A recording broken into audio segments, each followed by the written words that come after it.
दर्शकगण, श्रोतागण, भाइयों और बहनों, मातृशक्ति को नमन। चैनल 24+ न्यूज के खास विशेष मनमोहक, हमें अच्छी शिक्षा देने वाला, हमें अच्छा इंसान बनाने वाला, हमारे स्वास्थ्य के टिप्स देने वाला, हमारा अच्छा जीवन का विकास करने वाला, लाइफ स्टाइल के सूत्र देने वाला पुनरुत्थान कार्यक्रम में आप सभी का हार्दिक स्वागत है, अभिनंदन है, सत्कार है। पुनरुत्थान का अर्थ होता है पुनर्जागरण, अवनति से उन्नति की ओर जाना, गिर करके ऊपर की ओर उठना, और हमारे जो मूल्य गिर चुके हैं, सांस्कृतिक मूल्य, उनको फिर से कैसे स्थापित किया जाए, उसके लिए पुनरुत्थान कार्यक्रम की आवश्यकता पड़ी है। इस कार्यक्रम में हम प्रतिदिन नए नए विषयों के साथ प्रवेश करते हैं। प्रतिदिन नया विषय के बारे में दिखर विषय बताया जाता है आपको। तो आज का हमारा एक बहुत बड़ा साधना से जुड़ा हुआ विषय है, वो है महाव्रत एवं अणुव्रत। वैसे महाव्रत को पूरी भारतीय संस्कृति के अंदर 5 भागों में बांटा गया है, लेकिन मेरा जो आज विषय है वो मूल रूप से मैं जैन दर्शन के सिद्धांत पर बात करूंगा। लेकिन ये 5 जो महाव्रत है वो सर्वमान्य है, वो हमारी भारतीय संस्कृति के सभी प्राच्य धर्म दर्शनों ने मान्य किया है। लेकिन मेरा जो संदर्भ है वो आज जैन दर्शन की फिलॉसॉफी, जैन फिलॉसॉफी पर आधारित है। महाव्रत, महा का मतलब बड़ा, व्रत का मतलब होता है ओथ, प्रतिज्ञा, नियम। अणुव्रत, अणु का अर्थ होता है छोटा और व्रत का होता है नियम। अणुव्रत का मतलब छोटे छोटे नियम। महाव्रत का अर्थ होता है बड़े बड़े नियम, बड़ी बड़ी प्रतिज्ञाएं, उसको महाव्रत कहते हैं।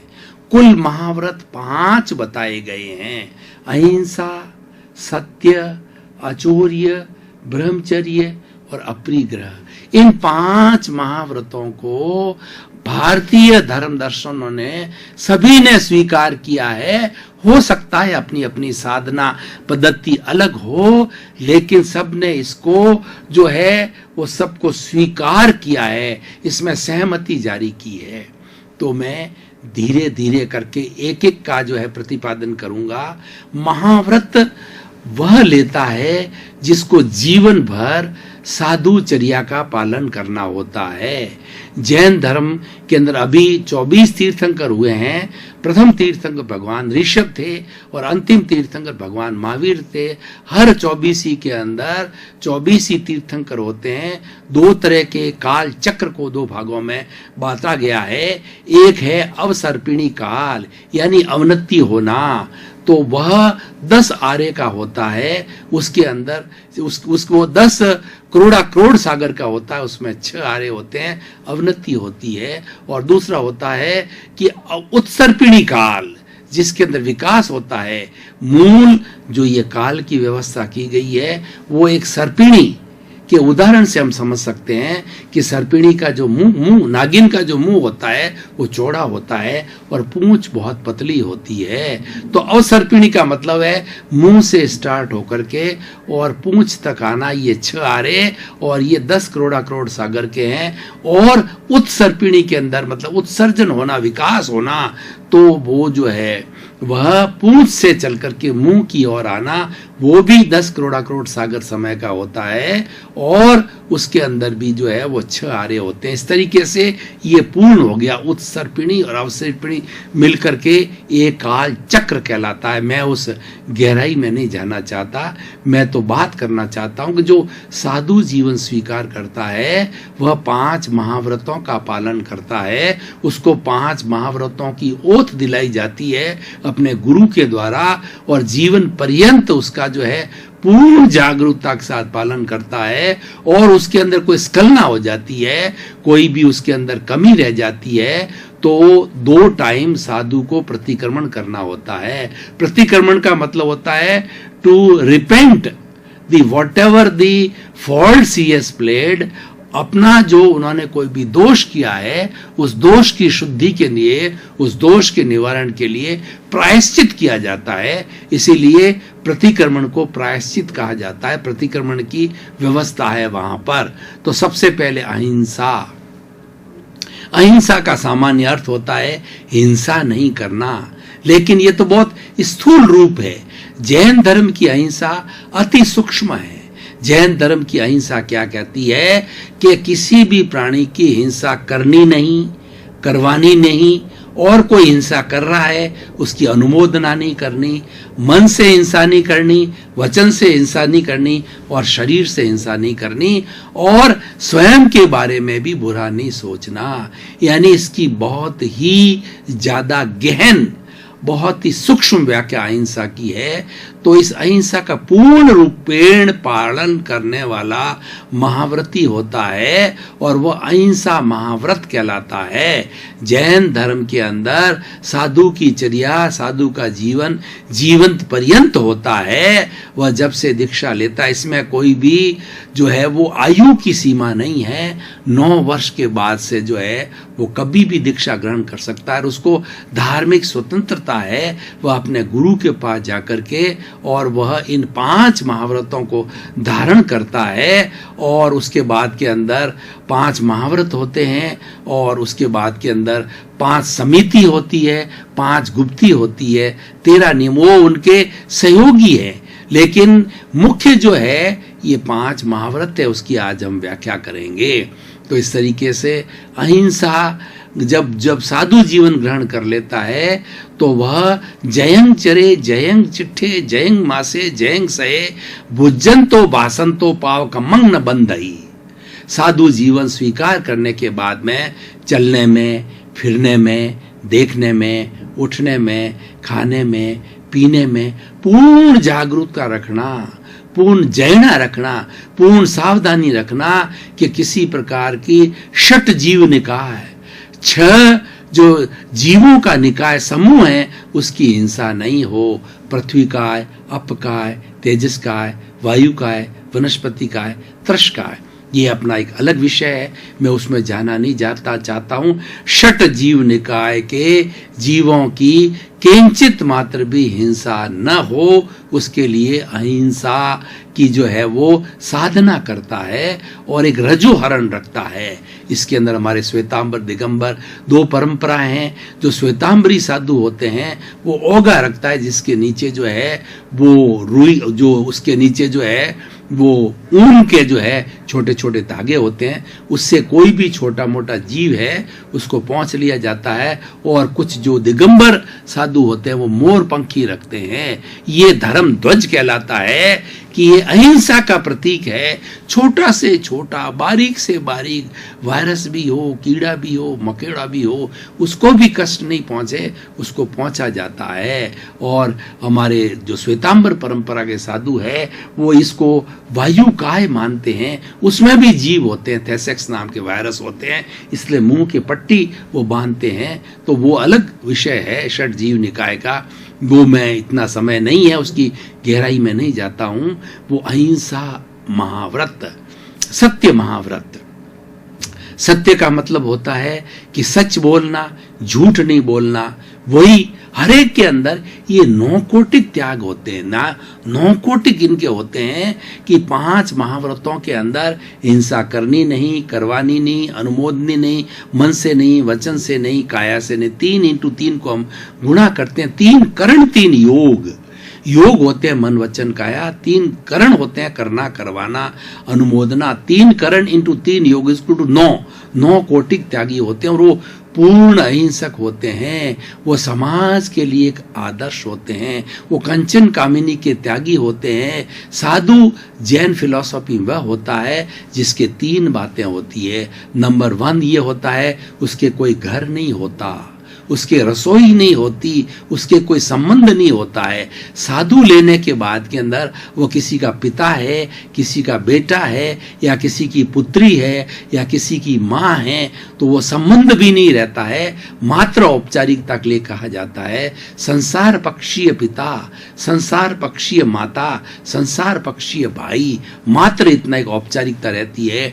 यानी वो वसुधैव कुटुंबकम का सदस्य हो जाता है। 84 लाख जीवा योनि है, उसके लिए क्षम्य होती है और वो किसी का बुरा करता नहीं है, करवाता नहीं है, अनुमोदन नहीं करता है, मन से नहीं करता, वचन से नहीं करता, काया से नहीं करता, अपने बारे में भी बुरा नहीं सोचना, अपने बारे में भी अशुभ चिंतन नहीं करता। यानी वो 100% जो है पॉजिटिव थिंकिंग वाला साधक हो जाता है जैन चर्या के अंदर। तो हम सत्य की बात करते हैं, झूठ बोलना नहीं। वही नॉम कोटिक के बाद में झूठ का कहीं स्पर्श नहीं होना, झूठ मात्र बोलना नहीं, बोलने वाले का अनुमोदन नहीं करना, और कैसा भी जो है मीठा झूठ नहीं बोलना, कर्कश झूठ नहीं बोलना, और ऐसा जो है गोपनीय झूठ नहीं बोलना। कई तरह के झूठ होते हैं तो उनको बिल्कुल जो है त्याज्य होते हैं, और वह जो है सत्य का जो है वो महाव्रती बन जाता है। अचौर्य, चोरी नहीं करना। जीवन पर्यंत जैन साधु होता है वह चोरी बिना किसी को मांग करके किसी की वस्तु नहीं लेना। अब साधु का भी शरीर होता है, उनको भी भोजन चाहिए, उनको भी वस्त्र चाहिए, पात्र चाहिए, स्थान चाहिए। इस शरीर के निर्वाह के लिए सब कुछ चाहिए। शरीर के लिए कहा गया कि शरीर माध्यम खलु धर्म साधनम। हम धर्म की साधना करना चाहते हैं, महाव्रत की साधना करना चाहते हैं, उसके लिए माध्यम ये शरीर चाहिए। उस शरीर की रक्षा किए बिना हम जो है न तो महाव्रत की साधना कर सकते हैं, न अणुव्रत की साधना कर सकते हैं, न गृहस्थ का संचालन कर सकते हैं, और न कोई भी कार्य कर सकते हैं। दर्शकगण, श्रोतागण, भाई और बहनों, हम अपने विषय के ऊपर बहुत गहरे चले गए थे। अब हम थोड़े समय का ब्रेक ले रहे हैं। ब्रेक के बाद पुनः हाजिर होंगे।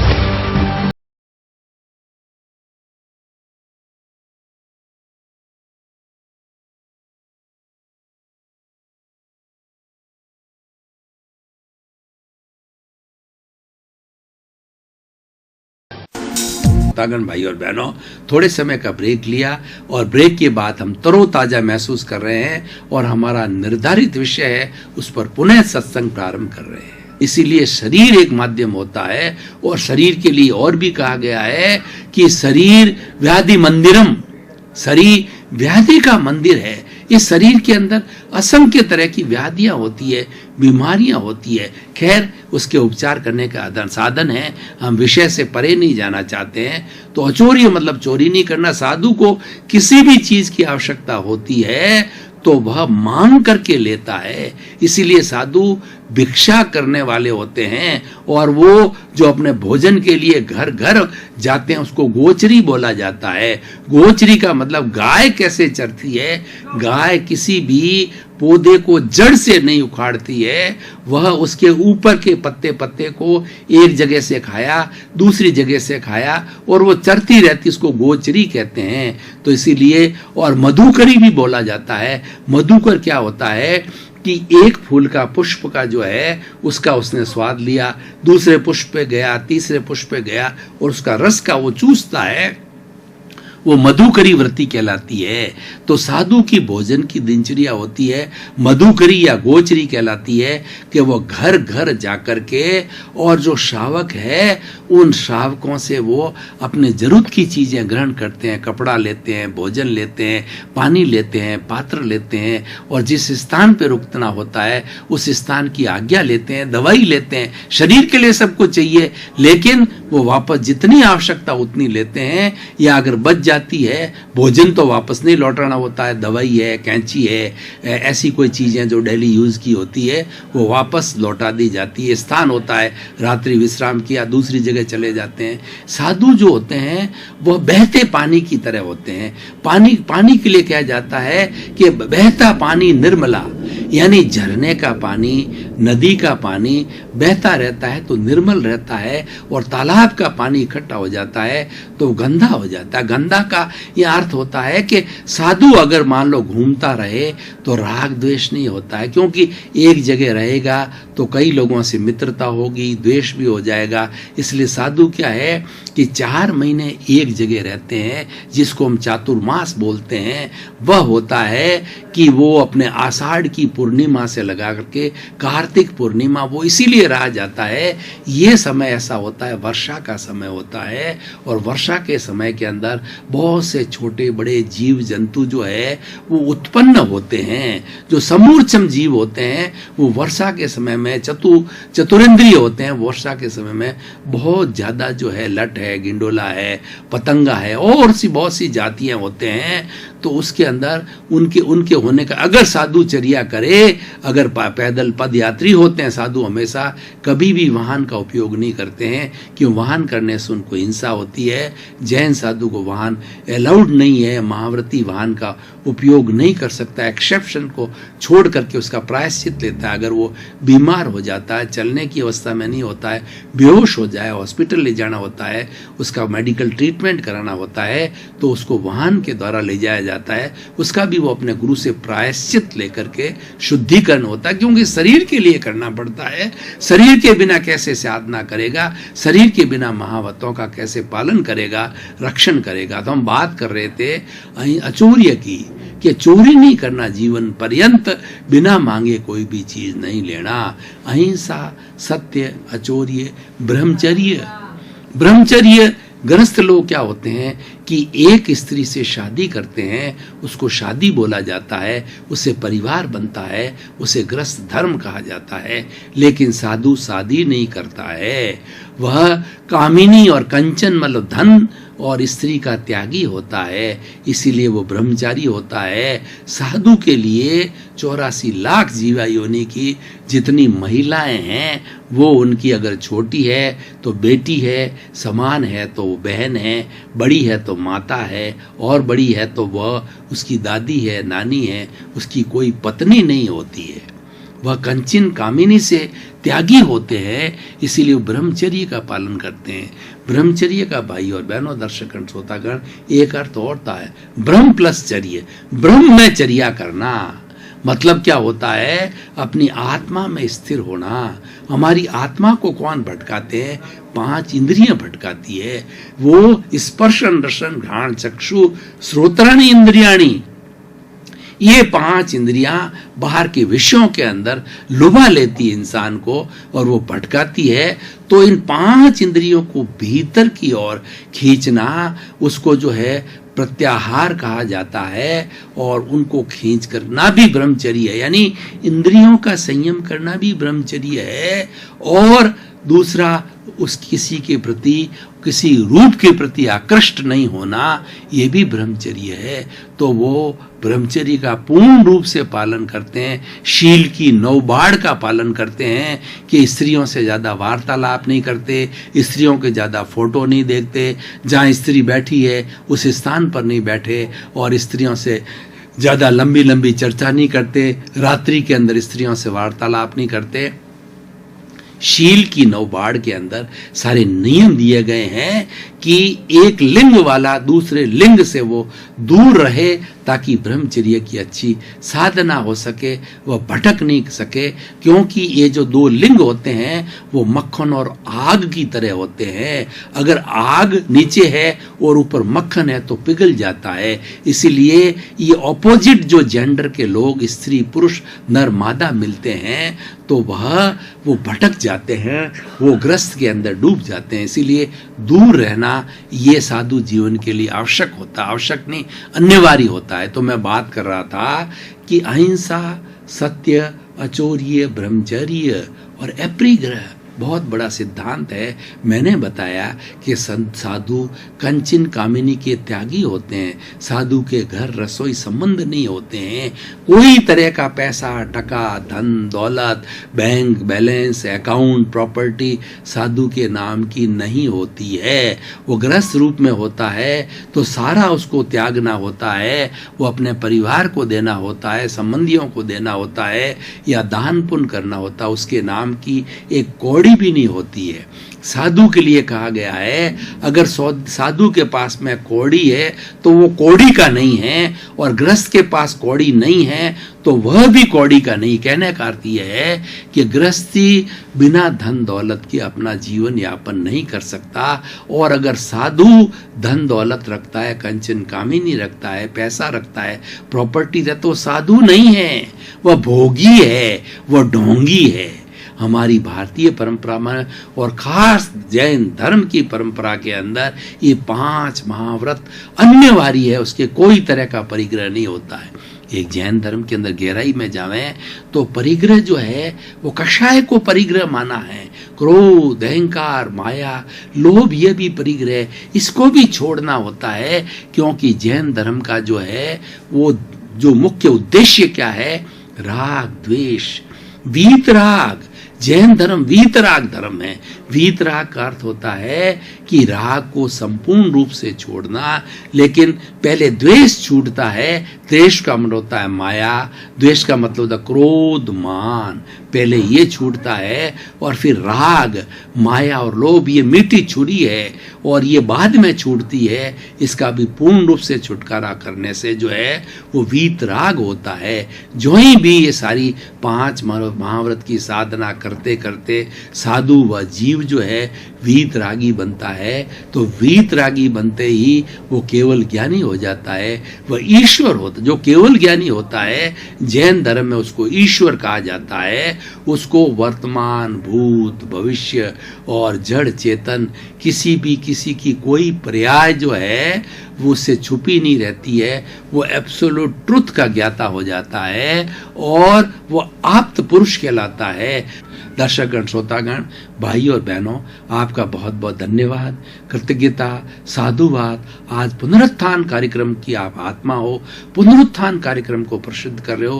पुनरुत्थान कार्यक्रम डैन चैनल के माध्यम से, चैनल 24 के माध्यम से आज पूरे शहर के अंदर टॉक ऑफ द टाउन बना हुआ है, क्योंकि ये अच्छा इंसान बनाने के टिप्स देते हैं। पुनरुत्थान कार्यक्रम का उद्देश्य जगत कल्याण करने का है। सर्वे भवन्तु सुखिनः, सर्वे भवन्तु निरामया। इसी क्रम में आप सभी का जीवन आनंदमय हो, मंगलमय हो, शुभ हो, धर्ममय हो और खूब आप इस जीवन का अच्छा उपयोग करते करते, परोपकार करते करते अपना गंतव्य मोक्ष को प्राप्त करें। आपके प्रति शुभ भावना, मंगल भावना।